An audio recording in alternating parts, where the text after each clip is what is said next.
Bom, pessoal, vamos à resolução aí do nosso em classe, tá? Relativa aos exercícios das aulas 20 e 21, na página 807 da apostila de vocês, certo? Bom, ele fala uma sequência de afirmações, de informações sobre o NaHCO3, que é o bicarbonato de sódio, e a pergunta é o seguinte: dada essa equação de decomposição do bicarbonato de sódio, determine quantos mols de bicarbonato de sódio devem ser decompostos para produzir 20 mols de CO2, tá? Que é o que nós temos aqui. Então, a primeira coisa que a gente precisa entender sobre estequiometria é que a gente está trabalhando com relações proporcionais, tá? E as relações proporcionais, elas devem ser constantes. E para serem constantes, elas precisam seguir regras rígidas, tá? A primeira regra é a lei da conservação das massas. Então, nós devemos garantir que a mesma massa presente lá nos reagentes é igual à somatória da massa presente nos produtos, tá? E como que a gente prevê isso na prática? A gente prevê isso na prática, né, a partir do balanceamento das equações químicas, tá? Porque se eu tenho a mesma quantidade de um determinado elemento nos reagentes e essa mesma quantidade está presente lá nos produtos, significa que a massa deles são iguais. E isso repetindo para todos os elementos, nós teremos massas iguais dos dois lados, ok? Então, considerando essa relação, né, nós temos que a equação deve estar balanceada. Então, vamos conferir o balanceamento. Então, nós temos 2Na aqui, 2Na aqui. Hidrogênio, temos 2 aqui, 2 aqui. Carbono, temos 2 aqui, 2 aqui. E oxigênios, temos 2 vezes 3, 6 oxigênios aqui. Temos 3 com 2, 5, mais 1, 6. Então, equação perfeitamente balanceada, tá?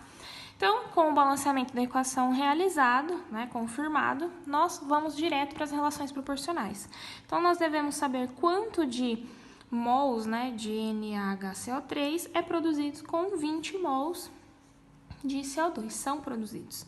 Então, nós sabemos que 2 mols de NaHCO3 produzem quantos de CO2? 1 mol de CO2. Se eu tiver 20 mols de CO2, quanto que eu vou produzir de bicarbonato, certo?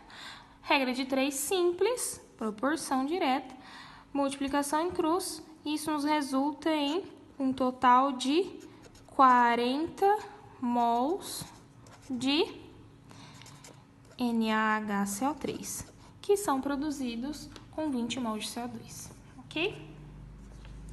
Já no exercício 2, ele fala o seguinte, fala em relação ao peróxido de hidrogênio, que é o H2O2, tá? Ele sofre uma decomposição na presença de luz, é por isso que normalmente a água oxigenada que a gente compra no mercado, né, ou na farmácia, ela vem em vidro fosco, para não ter uma interação tão grande com a luz ali dentro do recipiente. Determine a massa em gramas do O2 produzida na decomposição de 5 mols de H2O2. Então, de H2O2, nós temos 5 mols. E ele quer saber o quê? Qual é a massa de O2, certo? Então, mais uma vez, devemos confirmar o balanceamento da equação. Então, nós temos aqui 2 vezes 2, 4 hidrogênios, 2 vezes 2, 4 hidrogênios. 2 vezes 2, 4 oxigênios. 2 vezes 1, 2, com 2, 4 oxigênios, balanceamento perfeito, tá? Então, agora basta relacionar aí as proporções. Então, nós sabemos que a comparação que vamos fazer é entre o peróxido e o oxigênio. Então, 2 de peróxido, ou seja, 2 de H2O2, são responsáveis por produzir 1 mol de O2. Certo? E qual é a massa de cada H2O2? Ele dá lá no exercício a massa molar do oxigênio, né? Então, a gente, na verdade, não precisa nem utilizar a massa do H2O2, vamos utilizar direto a massa do oxigênio. Como? Então, continua sendo 2 de H2O2 que produzem 1 mol de oxigênio, mas a gente vai representar esse 1 mol em outra unidade. Olha lá a interpretação das unidade de medida. A gente vai representar ele em gramas.